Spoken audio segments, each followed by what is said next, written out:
Good morning, everyone. Good morning. Morning. Okay, well, welcome back, folks. We're getting close to the weekend, so that's always a good thing.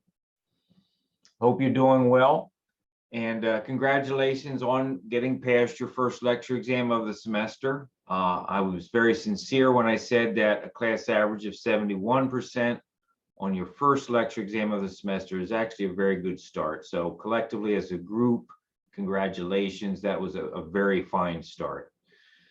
Okay, so hopefully we'll get a few more people logging in here and we can get started. So let me just remind you, I'm sure I probably don't need to remind you, but let me remind you that this coming Monday and Tuesday, right, we are on our fall break period. So Monday the 18th, Tuesday the 19th, there are no classes. Okay, so please don't get up early and try to log in on Tuesday the 19th for our lecture because it won't be held. Okay, so Monday and Tuesday next week, no classes. So take a break for yourself, sleep in a little extra longer. If the weather's nice, get outside, breathe some fresh air. Okay, so I mean, everybody needs a little bit of a break at times, so please take that moment for yourself.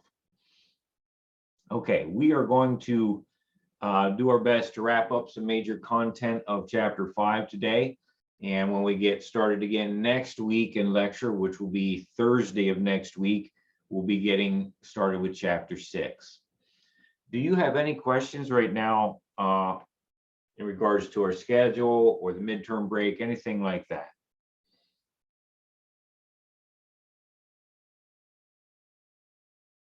Okay, gang. Well, welcome this morning, and we will get started here. So I'm going to share my screen with you. Last time we were talking a lot about the structure of the skin. We spent time defining the epidermis and the dermis. We also defined the cells in the epidermis, the layering of the epidermis, talked a little bit about the papillary region, reticular region of the dermis. And what I'm going to do today is start with a conversation about functions of the skin. Okay, functions of the skin. Your textbook actually has a section on this, and in my book, which is a physical book, so my page numbers might not be exactly syncing with your digital text. In my physical book, the page numbers are page 164 and 165, and there's a big heading there called Functions of the Skin. It's kind of section 5.4 in chapter 5.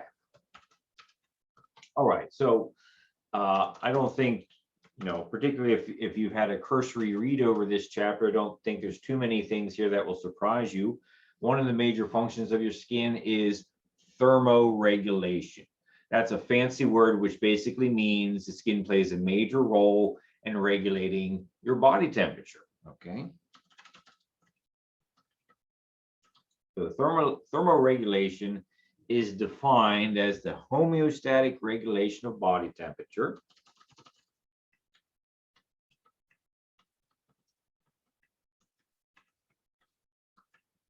Okay, your skin has the ability to participate in thermoregulation of your body temperature by liberating sweat from the surface of your body, right? If you're overheating, then your body will form sweat. Droplets of water, which contain a lot of heat energy, form on the surface of your skin. That water evaporates off the surface of your skin, and through the evaporation process, the heat is actually released from the body and helps cool you down. So thermoregulation functions by liberating sweat from the surface of skin, and also by adjusting the flow of blood in the dermis.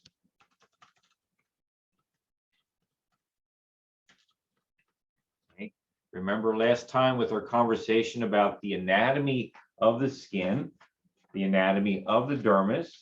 Okay, if you have a quick and easy way to go back to figure 5.1, we were pointing out the fact that we have blood vessels in the dermis, and we have these tiny little capillary loops in the dermal papillae. At any rate, with the skin being the largest organ of the body in terms of mass and surface area, there's a lot of blood vessels in the fabric of the skin across the entire surface area of your body. And what that means is that we can adjust the flow of blood into the skin by controlling the smooth muscle tissue of the blood vessels themselves, how dilated or relaxed they actually are. Okay. And what that means is anytime you move blood, you're moving liquid. That liquid's made of water. Water has the ability to hold on to heat energy through the hydrogen bonds of the water molecules that make up liquid water. So when you're moving blood, you're actually moving heat energy. So if you control the motion of the blood, you are controlling the motion of heat energy in the body. Okay. All right. All right. So Jay, no, I really do mean chapter 5. Okay. If you're confused about something, it is chapter 5, Jay. If you have the current textbook, I am discussing chapter 5 content. Okay. All right. So let's continue here. All right. So thermoregulation is one major function of the skin. Next, your skin, because of its tremendous surface area, acts as a blood reservoir. Okay. What we're saying is that a large volume of your total blood volume is always in the blood, it's always in the skin at any given moment of time. All right. The dermis houses a massive network of blood vessels, which typically carry about 8 to 10% of total blood volume at any given moment of time.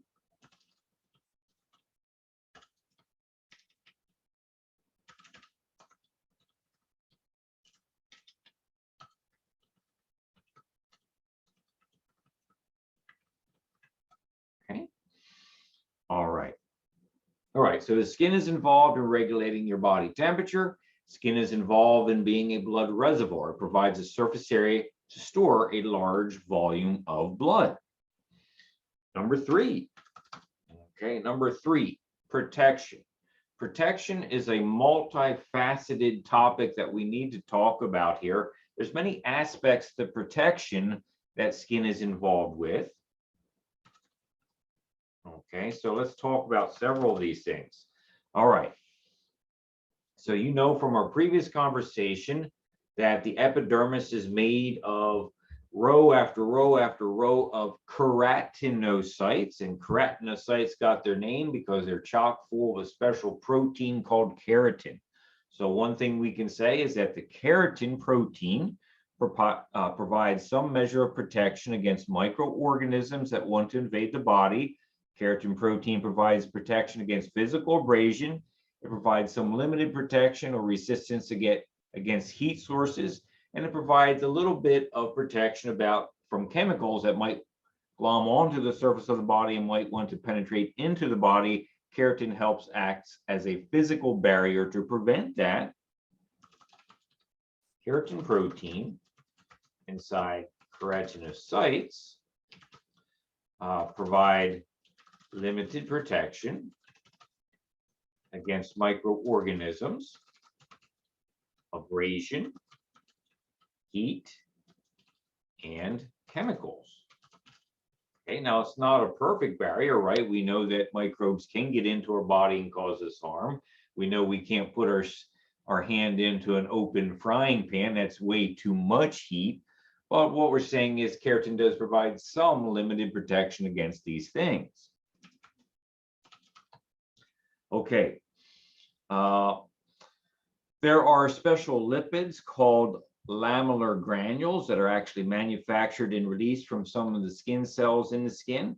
And these lamellar granules, which contain lipid materials, lipid molecules, they help inhibit water evaporation off the surface of your skin, and they help waterproof the skin, right? That way, You know, you can take a bath and your skin literally doesn't dissolve in the water, because that would be a really bad thing, right? So we have lipids released by lamellar granules, which inhibit water evaporation and help waterproof the skin against excessive water infiltration during swimming and bathing. All right. Okay. Let's see, what else can we say? Next, there's another aspect to skin. We know that we have these oil glands. They're called sebaceous glands, right? We referenced them in the anatomy on figure 5.1. You want to look at it again along the left-hand column of terms on figure 5.1. It's the fifth term down on the left side, called a sebaceous gland. Okay, this is an oil gland. At any rate, you know that our skin does produce oil. And in fact, if you just take your fingers and you gently rub them against each other, it's usually not terribly painful to do that, right? Okay, it's not painful because there's a very thin film of oil on our skin of our fingertips. We can rub against our fingers against each other and we don't tear the skin. That's largely due to the presence of the skin oil. And what might be of interest to you is that the skin oil has a mildly acidic pH to it. Skin oil has a mildly acidic pH to it, and acidic pHs tend to be antibacterial in nature. So it has an antimicrobial property to it. The oil on your skin released from sebaceous glands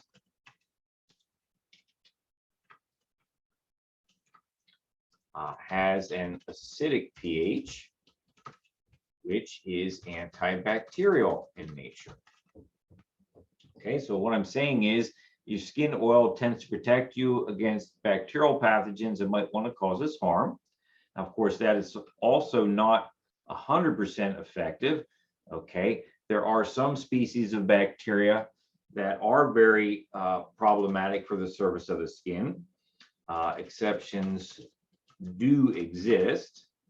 And so can you tell me in the chat window the full name of this exception? Can you give me the full name of this exception here? In the chat window, I've typed in an exception to this idea that skin oil is always antibacterial. You know what MRSA is?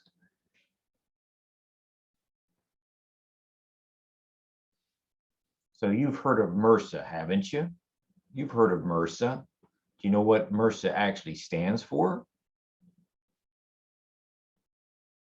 As you think about it, maybe you're Googling it at the moment. What I'm going to do is start typing it into your notes. So exceptions do exist. Please say. It's medically, I'm sorry, it's medically, oh, I just had it. Medically resistant bacteria something, sorry. Okay, thanks, Jay. I appreciate you trying. I really do. That's not quite it, but you did make a valiant attempt. Okay, so Phaedra says in the chat window that this is a staph infection. Yes, Phaedra, it is. So let me tell you what MRSA really stands for. Okay, so exceptions do exist, and I'll put in here MRSA. MRSA is short for methicillin resistant Staphylococcus aureus. Okay, so here we have a species, a species of bacteria. I believe this is a gram-positive bacterium. You'll learn about this someday when you take microbiology, that has evolved a physiology that allows it to survive in the mildly acidic pH of skin oil. And so many of us are carrying around Staphylococcus aureus on the surface of our skin. And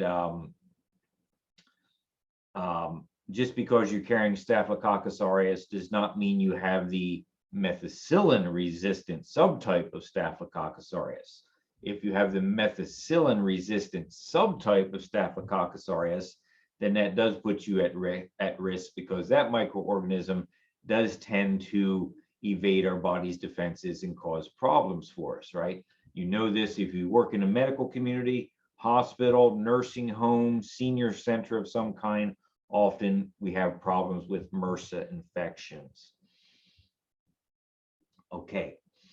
All right. So, we're talking in generalities right now. There's always exceptions to the rules. There's always things that can get around our body defenses. Let's see, what else should we say? We've said previously that the melanin pigment, which is produced by melanocytes, is protective against ultraviolet radiation. By protecting our skin cells' DNA, we reduce the creation of skin cancer, which is something obviously none of us want. Melanin pigment made by melanocytes protects our skin cell DNA, prevents skin cancer.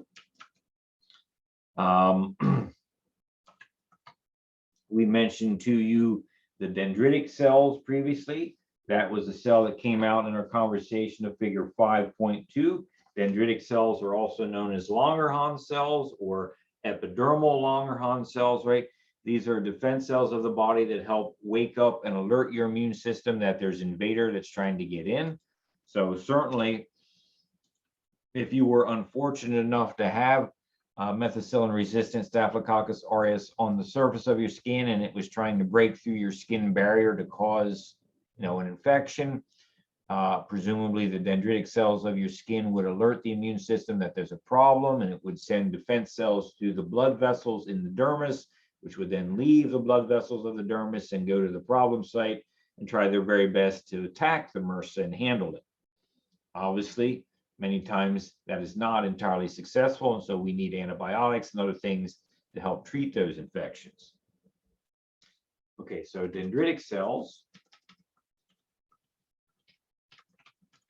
Langerhans cells, help alert the immune system to infections. And there are many categories and subtypes of cells that are macrophages, that are part of the anatomy of your skin, that are moving through the fabric of the anatomy of the skin that I showed you in the video last time. These macrophages do have the ability to engulf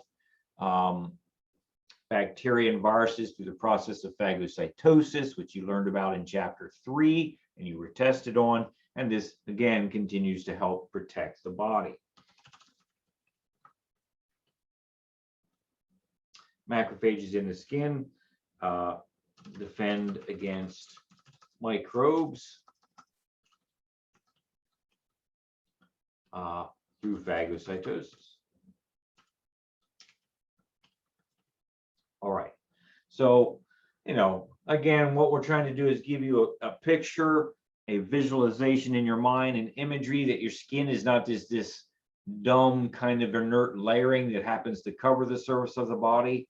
Your skin is actually a very dynamic, living organ made of all 4 tissue categories working together to form the anatomy and fabric of the skin. It is a dynamic, living community of cells interacting and constantly defending the body from outside threats that want to get into the body. Okay, function number 4, cutaneous sensations.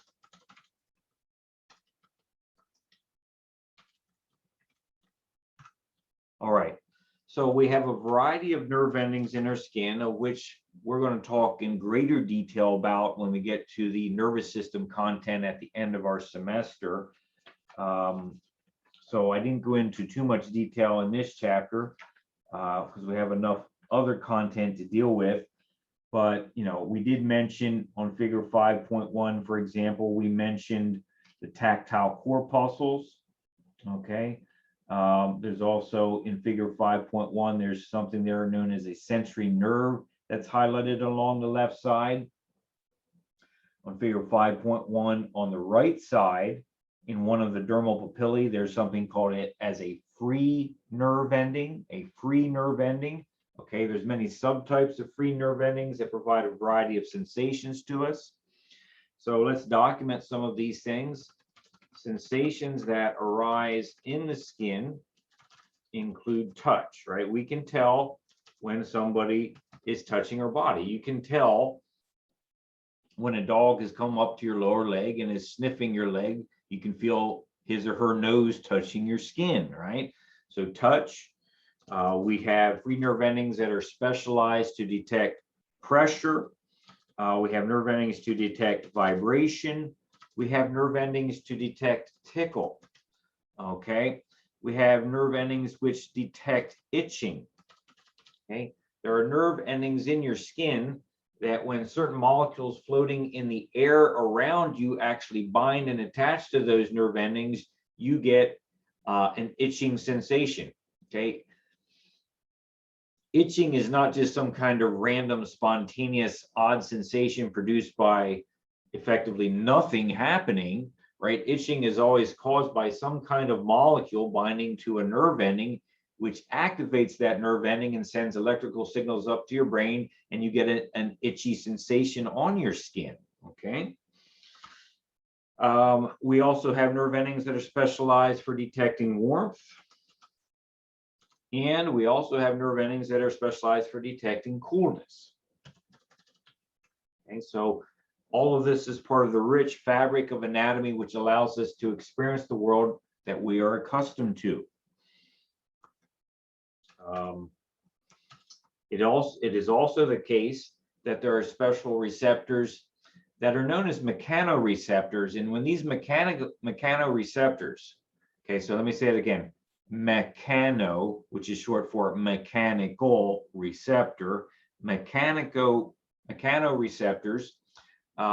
When these mechanical receptors, which are specialized proteins, when they change their shape in such an extreme fashion that the actual structure starts to become damaged because the structure is being overstretched, that activates the nerve endings to send information to the brain, and you feel a sense of pain. So even the sensation of pain on your skin is due to specialized receptors that are overstretching or changing their shape in some kind of catastrophic way. If you were to take a patch of skin and pinch it really harshly till you felt pain, that meant that the skin was being stretched or compressed in such a way so some of those physical receptors are actually starting to be damaged. So they're activating electrical transmissions to the central nervous system, and you say, oh, that hurts. Okay, so specialized mechanoreceptors called pain receptors are also present in the skin. When these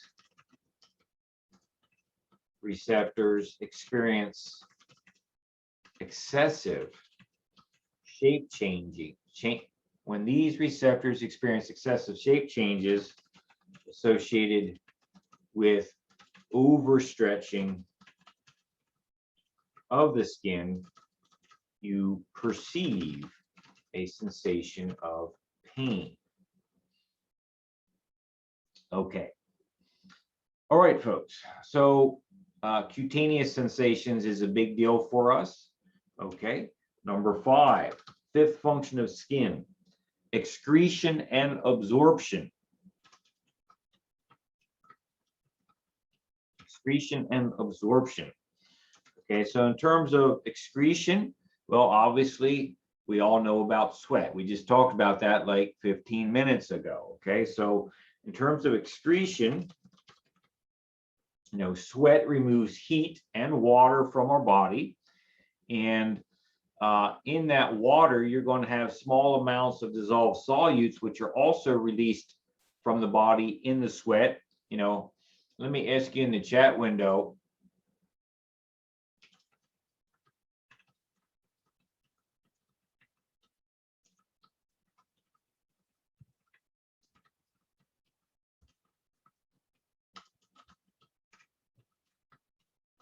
Let me ask this in the chat window.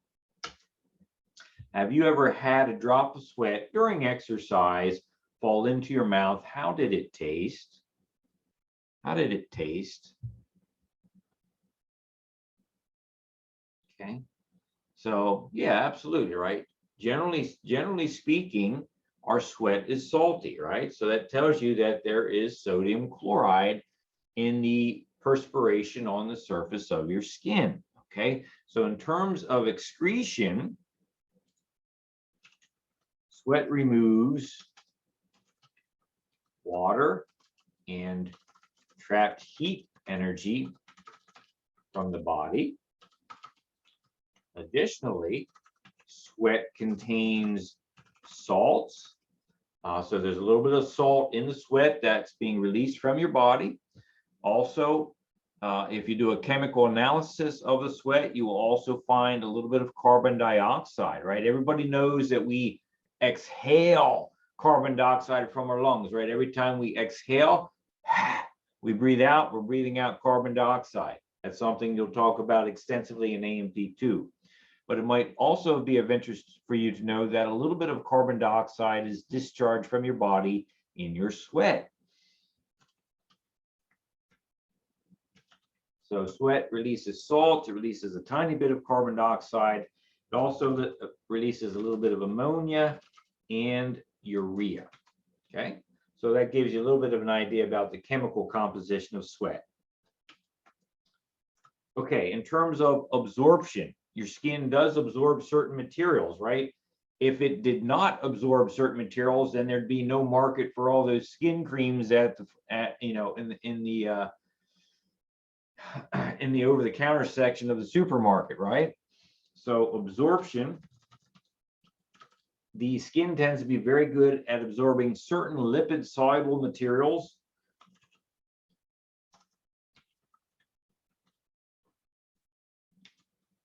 The skin is good at internalizing certain lipid-soluble materials. Okay. For example, certain products you might put on your body that can actually have vitamins. The vitamins are lipid-soluble vitamins, and they can be absorbed through the surface of the skin.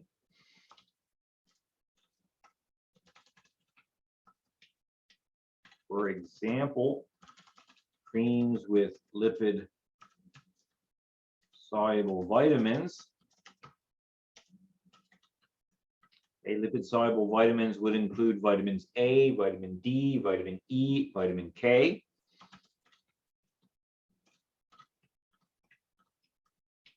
Okay, they can be brought into the body through skin creams. Let's see, what else here? Also, another example here, okay. Another example of absorption. Okay, all right. So question in the chat window.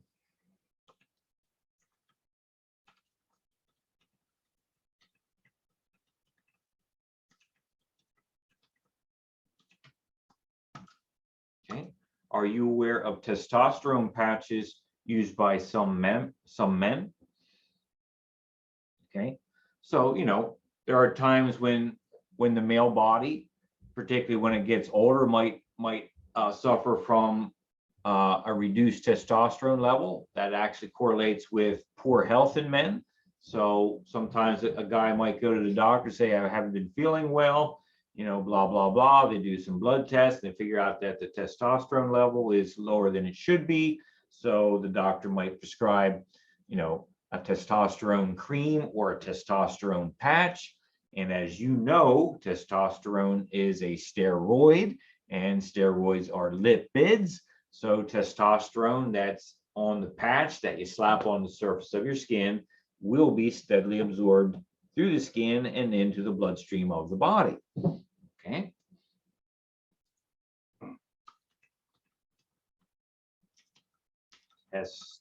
Testosterone patches contain testosterone,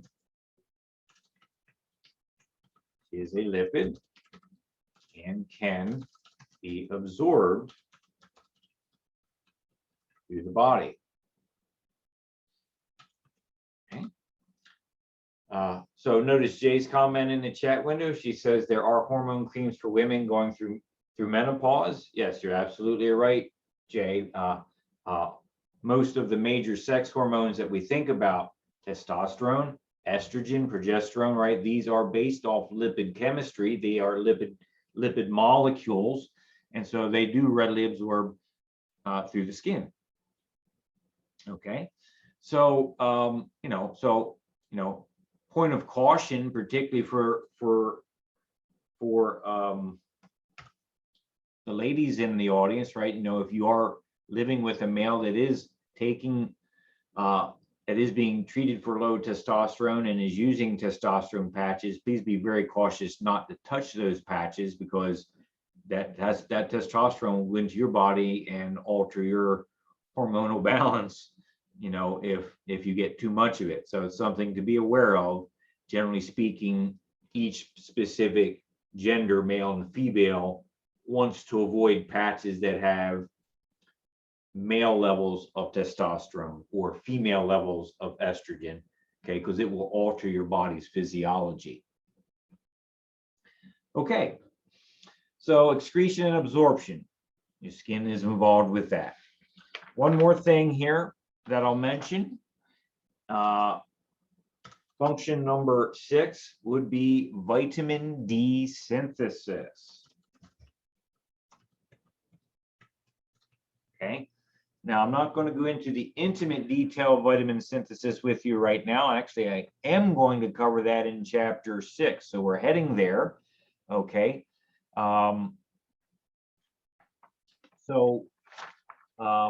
Let me just say this. Okay, and then I'll put the whole thing down on the next page here. All right. So let me say that your skin is involved in a complicated pathway that leads to the production of vitamin D. Vitamin D is not actually made in the skin, but the precursor molecules that your body needs to subsequently make vitamin D at other target organs is actually made in the skin. Okay, so vitamin D is not made in the skin, but the precursor molecules used by the body to make vitamin D are made in the skin. Okay, and so if you've ever heard somebody say, hey, go outside and get some vitamin D. So Dr. Allen is telling you next Monday or Tuesday to go outside and get some vitamin D. What that means is that when you expose your skin to sunlight, ultraviolet radiation, that ultraviolet radiation is part of the trigger that starts a complicated series of chemical reactions that enables the skin to manufacture the precursors of vitamin D. Without that, you don't get vitamin D. Okay, so today with our modern world and the foods that we tend to eat, we can ingest a lot of vitamin D from our foods, and we typically don't have a problem.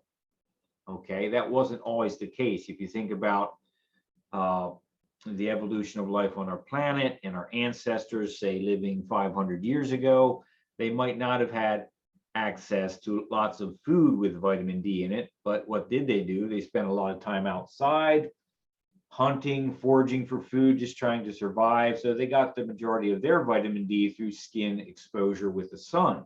Okay. So generally speaking, you want to get outside and get some sunshine on your skin. It is healthy in terms of supporting your vitamin D production. Okay. So we'll have much more to say about that in next chapter, but let me mention here that vitamin D, as you know, which is not made in the skin, but the precursors to vitamin D are. Vitamin D is very important to enable our bodies to absorb calcium from our food.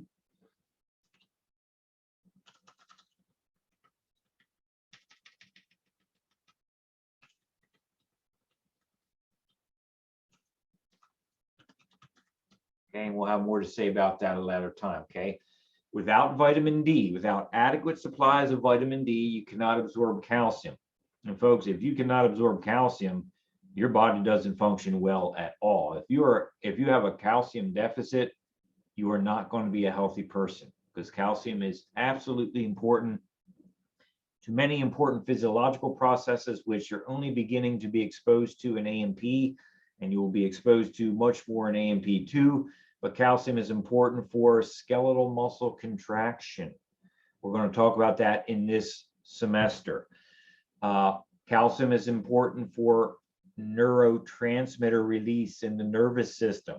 We're going to talk about that during this semester, okay? Calcium is important for the release of some hormones from some endocrine glands. You're going to get that in A&P2.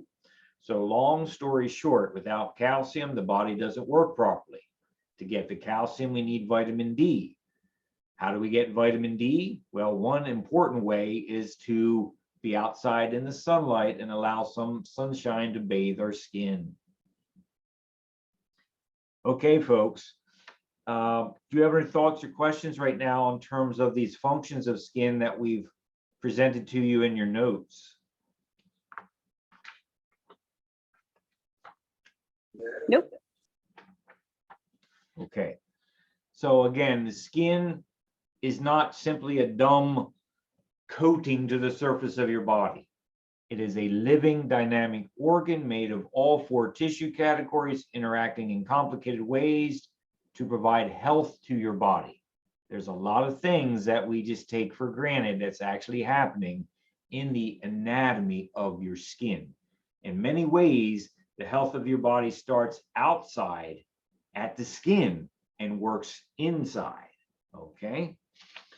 So what I'm going to do next is shift gears a little bit and talk to you about some of the accessory structures of the skin.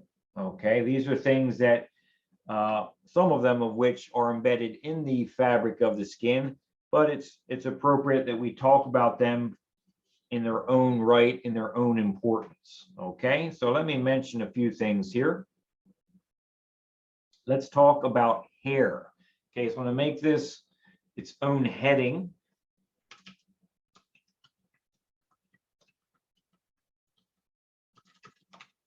Accessory structures of the skin.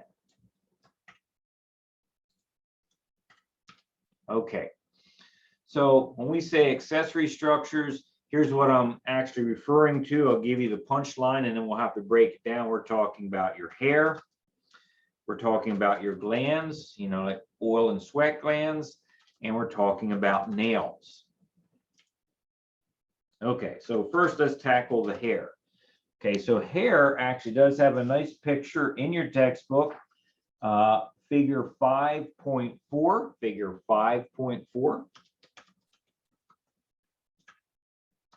Okay, and let's see what we can get documented in your notes for you. Okay, hair. Okay, if we think about an individual hair fiber, okay, think about any piece of hair on your arm, on your head. If you have a single thread of hair, well, what actually is it? What's it made of? It might be a little bit shocking to you, unless you've had this before, that hair is actually made of a column of dead cells that are stacked on top of each other. Each hair on your body is actually a tube made of dead cells that are laying on top of each other to build that thread, that fiber. So each hair of your body is made of a column of dead, keratinized epidermal cells.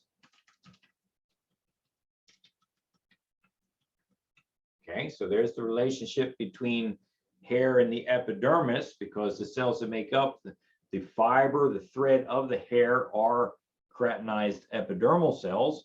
Each hair is made of dead cells laying on top of each other, and the cells are bonded together by extracellular proteins that link them together. Bonded together by extracellular proteins. Okay. Hair itself as a collective mass, think about all the hair on your head. Now, obviously, if you're a guy and you have male pattern baldness, this isn't relevant to you, but generally speaking, at some moment in life, everybody has had hair on his or her head. So hair offers, a little bit of protection to your scalp. I mean, if some light material from the wind falls down on your head, it'll fall on the hair before it reaches the skin of your scalp, and that is protective for you to a limited degree.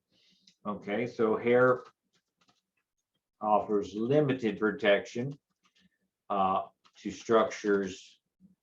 Hair offers limited protection to the skin of your head and also to your eyes, right? We think about the hair that might block things from falling into your eyes. We also can think about our eyelashes as well, which are specialized hairs. Okay, so these things do provide protection to our eyeballs as well.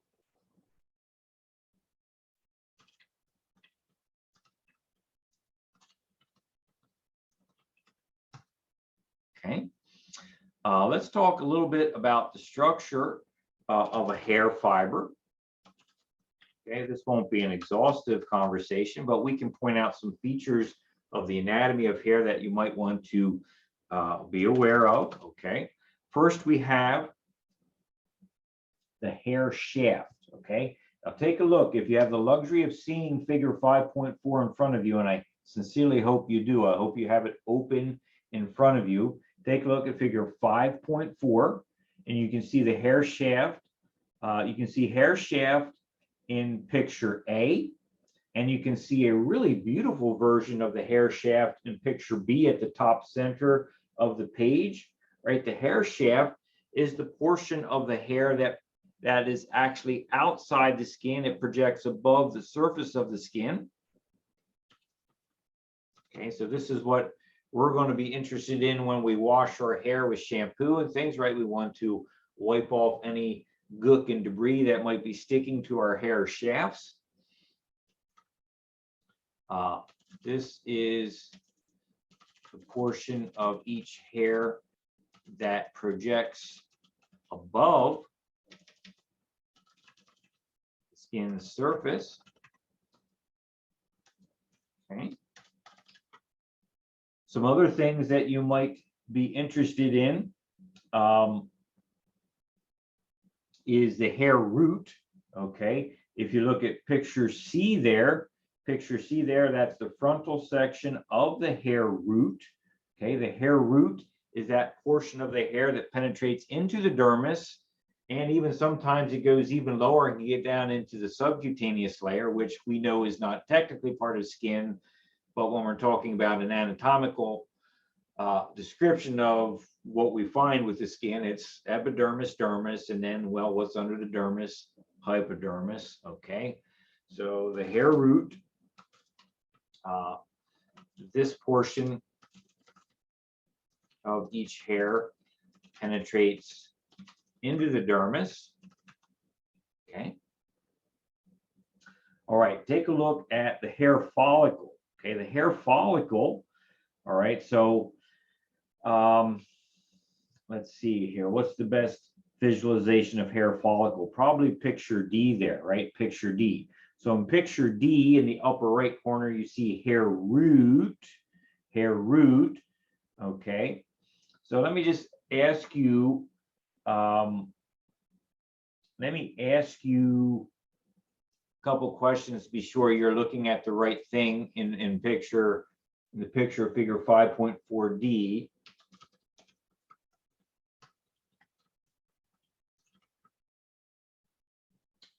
Okay. Hold on a sec.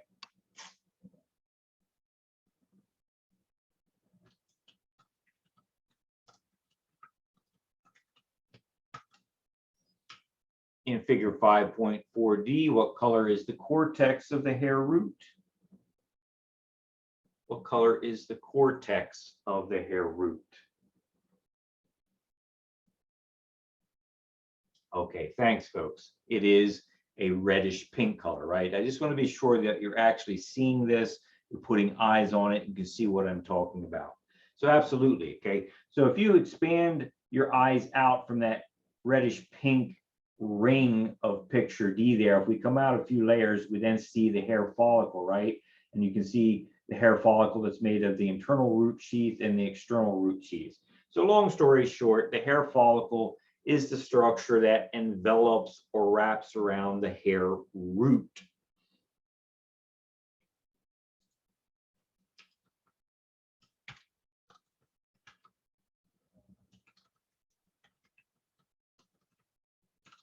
This structure wraps around the hair root. And let me just say in here, the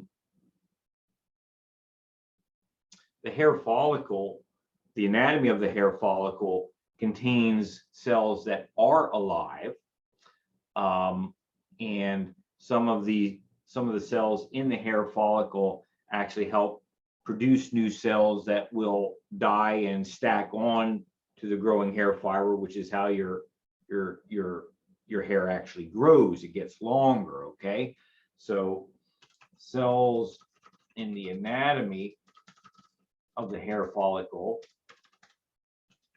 are alive and can reproduce to grow and lengthen hair. Okay. And also, you know, you've probably seen this in murder mysteries or in movies and storybooks and things that you're reading. Typically, if you find a hair follicle at a crime scene, that hair follicle is going to have enough cells that were alive with good DNA, with the DNA intact, that, you know, forensic scientists can extract the DNA from hair follicle cells and do some sort of analysis to figure out, you know, they'll match the DNA profile from the hair follicle DNA to known DNA profiles in a forensic database, a crime database, and you might be able to find out, well, who was at the crime scene, you know, who was at the jewelry store when it was robbed, that kind of thing. Cells in the follicle have good quality DNA that is of use to forensic investigators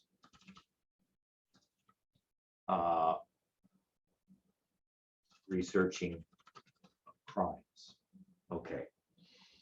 All right. Also, let me mention here. Okay, let me mention here. Let's see. Yes, if you look at picture A, of figure 5.4, also take note that there's that hair bulb there, and around the hair bulb is this little yellow fibers, which are called the hair root plexus. Okay, basically each hair follicle is surrounded by nervous system cells, which are known as hair root plexuses, which when the hair actually moves, so when you have wind that's blowing your hair, that wind that's blowing your hair is going to lead to a physical repositioning of the nerve material around the hair follicle, when that nerve shifts position, that agitates it, that stimulates it, that activates it, that hair root plexus will then send electrical signals to your brain, and you say, oh, my hair is moving, something's blowing across the surface of my hair. Okay. Take note.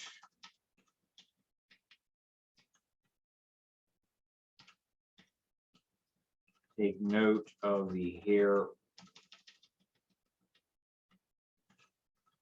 root plexuses, hair root plexus. Okay, that's singular. Surrounding each hair follicle. These specialized neurons enable your central nervous system to detect hair motion. Okay, folks.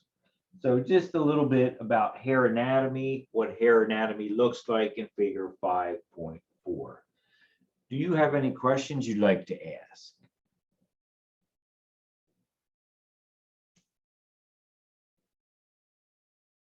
Okay, all right.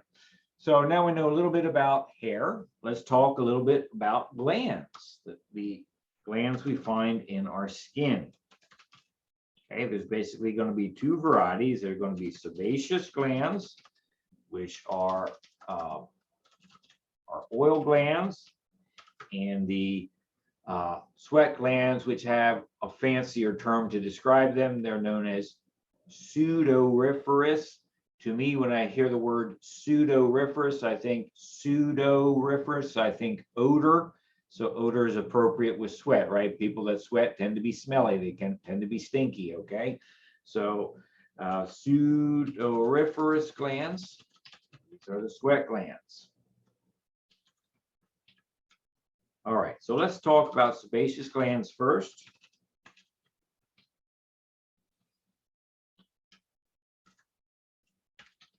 And let's see here. Yeah, we don't have a really good picture in this chapter for these glands. So I guess if you want some visualization, I'll reference you back again to figure 5.1 at the start of the chapter. Sebaceous gland there, you can see along the left-hand side of terms. Again, it is the fifth term down on the left side, figure 5.1. Okay, figure 5.1. Okay, so sebaceous glands are almost always, I mean, I imagine if you look extensively and enough, you might find an exception, but sebaceous glands are very commonly found connected to hair follicles, okay? Sebaceous glands are commonly associated with hair follicles, okay? You can see that in the anatomy of figure 5.1. Can you not? Notice the sort of the clover leaf or cauliflower structure of the sebaceous gland and how it seems to be attached there with the hair follicle. All right, so sebaceous glands, the portion of the gland that secretes material lies in the dermis, so that's where it's physically located, and the opening of the gland where it releases material usually opens onto the neck of the hair fiber. In other words, that's how the hair fibers get a thin protective film of oily material across them. Okay, we all know some people that might have excessively oily hair, and so they have special shampoos that help cut back on the oily composition of their hair. Well, those people simply have very active sebaceous glands in the dermal layer of their scalp. Okay, so the secreting portion of the gland lies in the dermis and opens onto the neck of the hair follicle, which is how hair gets a protective coating of oil on its surface. Okay.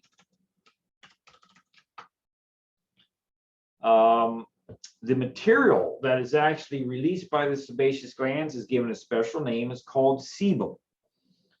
The oily material released by these glands is called sebum. Okay. Underline that as a potential vocab word. And the sebum consists of a variety of materials, a variety of solutes. Let me list some of these out. Consisting of a mixture of triglycerides, okay, cholesterol, proteins, and inorganic salts. Okay. So when we talk about an inorganic salt, we're simply saying a salt that does not have carbon atoms. So, sodium chloride, calcium chloride, these kinds of salts you're going to find in the sebum material that is manufactured and released by the sebaceous glands onto the surface of the hair follicle. And as the hair follicle grows from new cells that are manufactured from the hair follicle, well, the entire fiber of hair is coated in a very thin film of sebum. Okay. Let me just document some of these properties and functions of the sebum. The sebum coats the surface of the hair and prevents the hair from becoming brittle.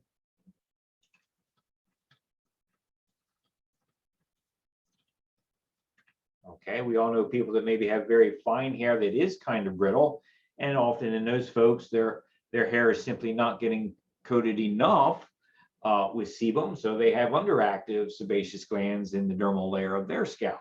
Okay. Additionally, sebum also prevents excessive evaporation of water from the hair and surrounding skin. Sebum itself also has antimicrobial properties, which we've alluded to before.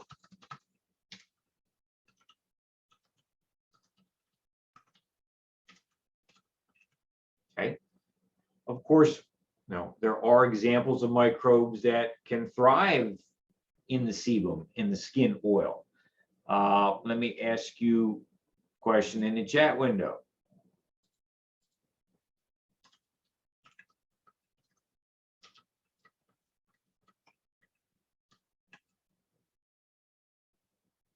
One second.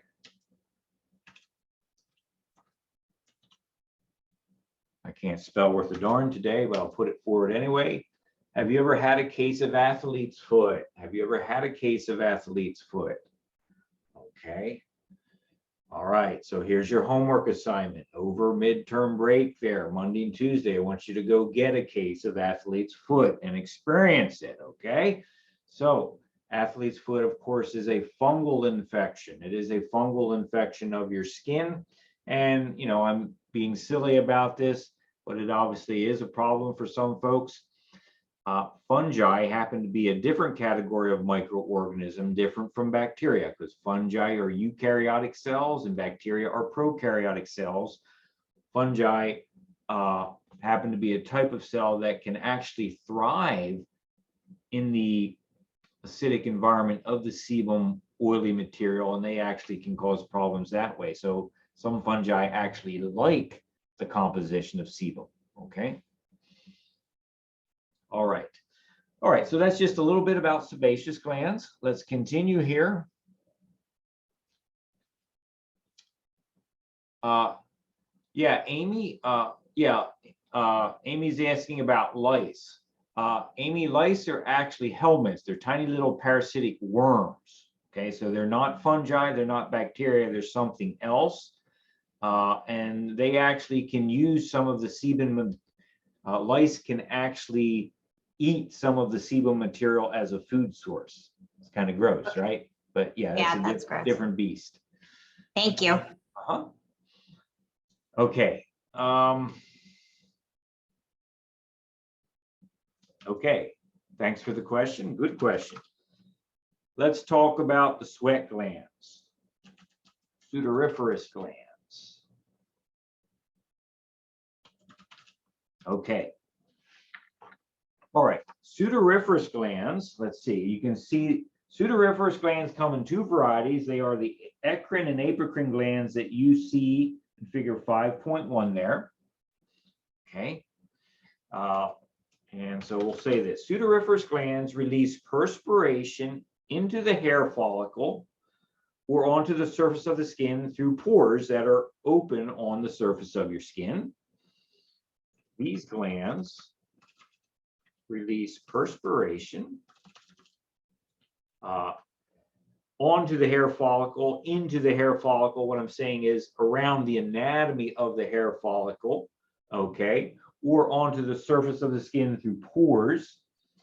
If you look very carefully, okay, I'm going to ask you a question in the chat window, okay?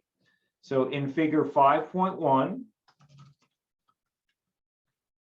is it the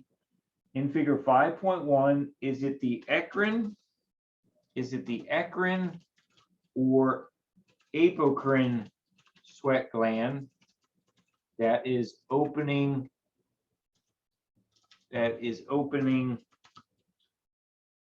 into a pore?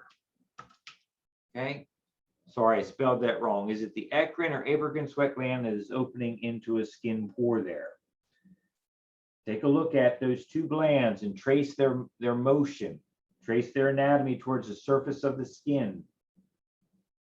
Okay, in terms of figure 5.1, do you see which one is actually opening onto a sweat pore there? Okay, very nice. It is the eccrine sweat gland. Folks, I'm just asking because I want to be sure you're actually focusing on this content and actually thinking about the anatomy itself.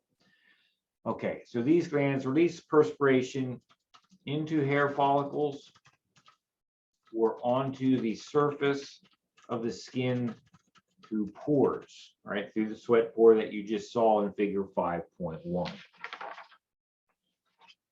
All right. Okay, there are two types of sudoriferous glands, as we mentioned. And they are as follows, okay? Eccrine sweat glands.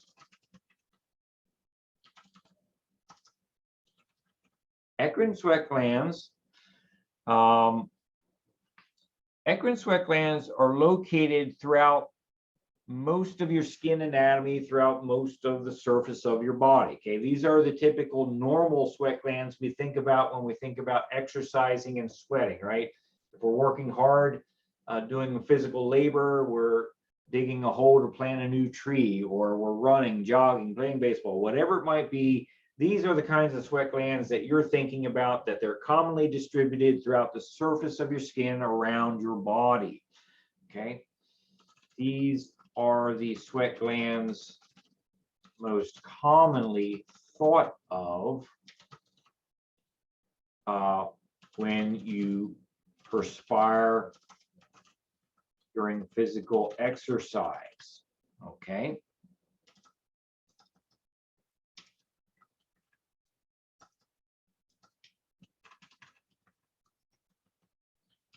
I will say that the eccrine sweat gland releases its perspiration by exocytosis, right? So tiny little bubbles in the cytoplasm of these glandular cells are releasing little bubbles of water with dissolved solutes in them through the skin pores, and it uses exocytosis to do that. Secretion of sweat from the glandular cells is by exocytosis. Okay. Let's see, what else should I tell you here? The main function of these eccrine sweat glands is to regulate body temperature. You can imagine that because their job is to sweat during physical exercise.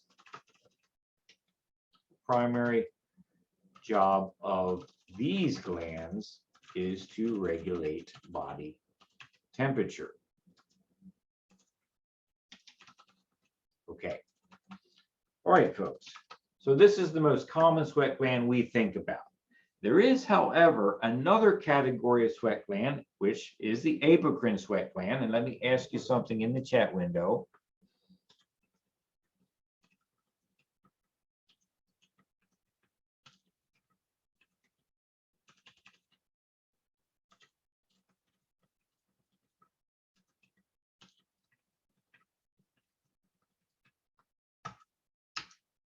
Have you ever given a public speech and felt sweaty during or after the speech because you were nervous? Has that ever happened to you, right?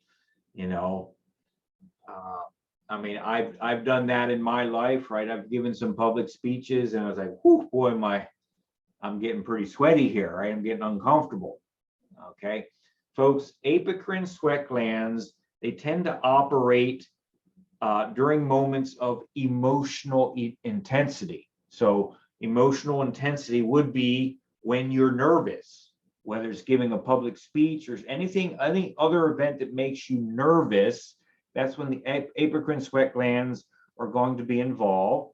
But in addition to that, it's not just nervousness, it's any time of emotional intensity, anything that your mind is perceiving as emotionally intense, which will include typically sexual activity.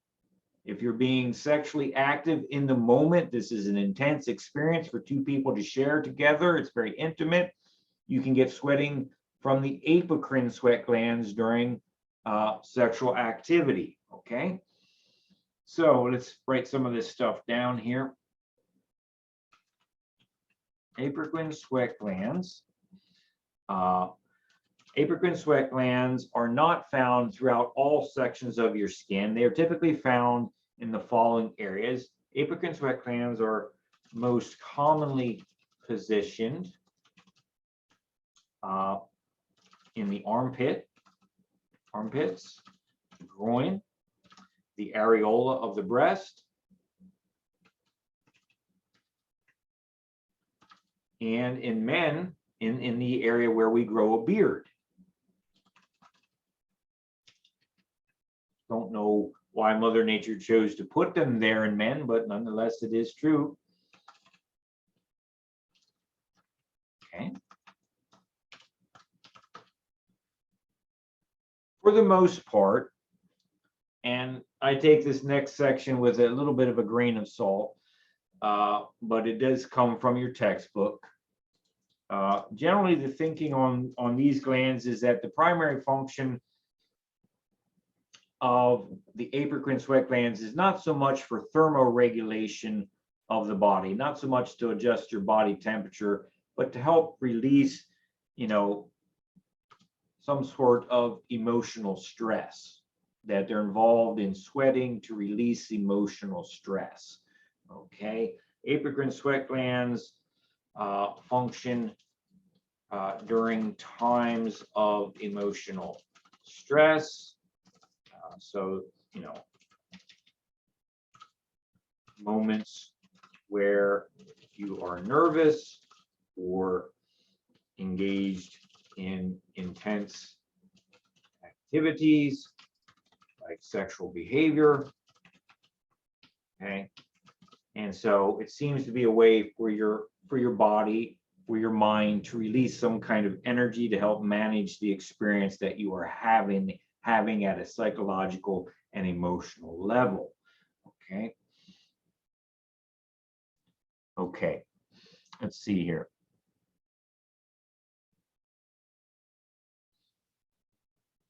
All right. Okay. One final thing that might be of interest to you here, and probably is not a surprise when you think about it, the apocrine sweat glands that you're born with, they don't tend to function much, if at all, until you actually hit puberty and start going through the secondary sexual characteristic changes associated with the hormonal fluctuations that are triggered by puberty. Okay, so apocrine sweat glands do not function until puberty. Okay. All right, gang. Any questions you'd like to ask about the glands?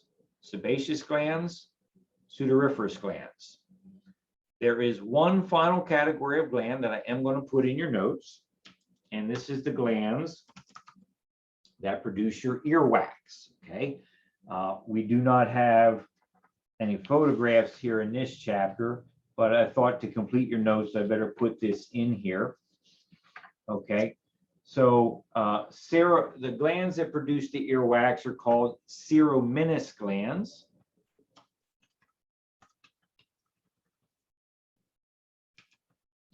And cerominous glands are really a specialized type of sweat gland. They are a modified sweat gland found in the external ear of your anatomy.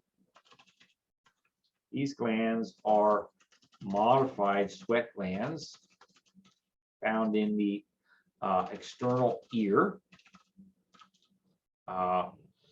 which produce your earwax. And I'm putting earwax in quotations because there's a more scientifically accurate term for earwax. Okay, and we're going to put that into your notes in just a moment. Okay. All right. So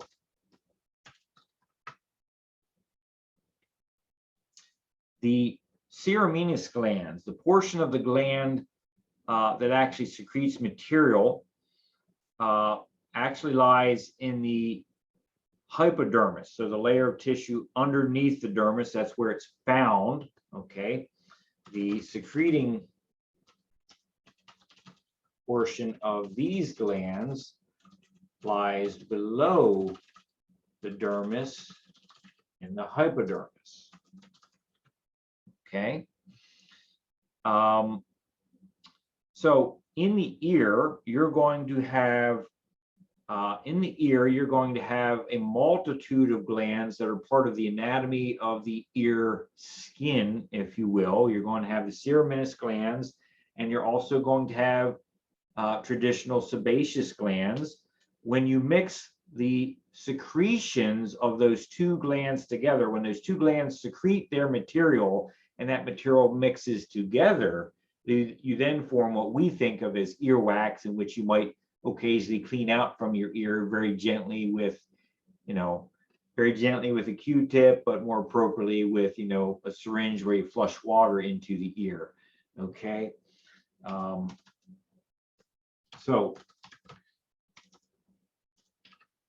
let's do it this way. Earwax, okay, which is more appropriately called cerumen.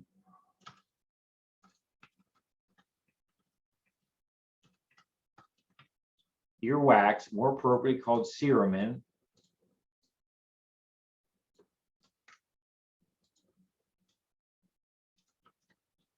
actually forms by mixing the secretion from ceruminous glands and sebaceous glands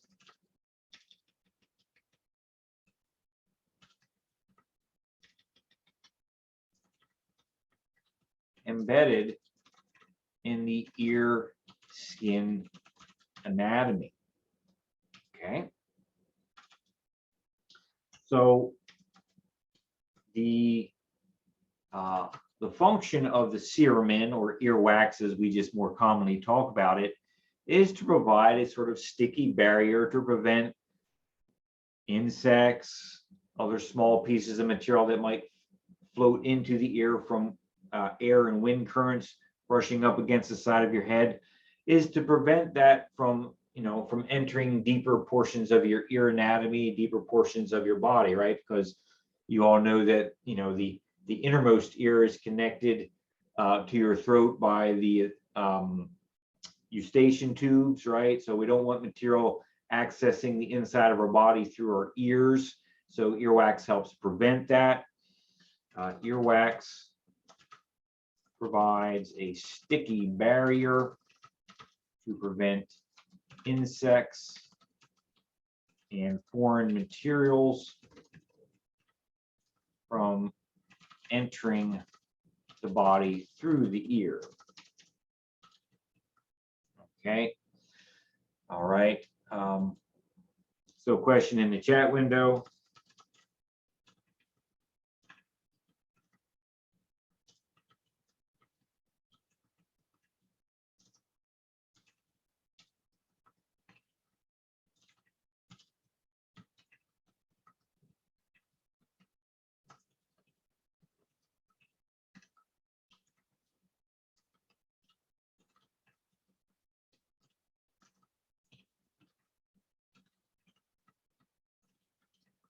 Here it comes. Have you seen or heard any gross news stories of insects getting trapped inside a person's ear and that person needing medical attention to remove the insect? Okay. I mean, it's a gross thing, right? But it does happen, you know, hundreds to thousands of times a year across the globe, across planet Earth, where people do get material like that trapped in, you know, they get, you know, like fly paper traps flies, the serum in the earwax can trap insects that get blown in there through the wind current, or maybe, God forbid, crawl in there while you're asleep at night. I know it's unsettling to consider that, but it does happen sometimes, unfortunately. And there are cases where, you know, there needs to be medical intervention to remove these things. Isn't the body amazingly gross? Okay. All right. Okay, folks. So, okay, I am out of time. All right. So I'm going to stop here. Okay.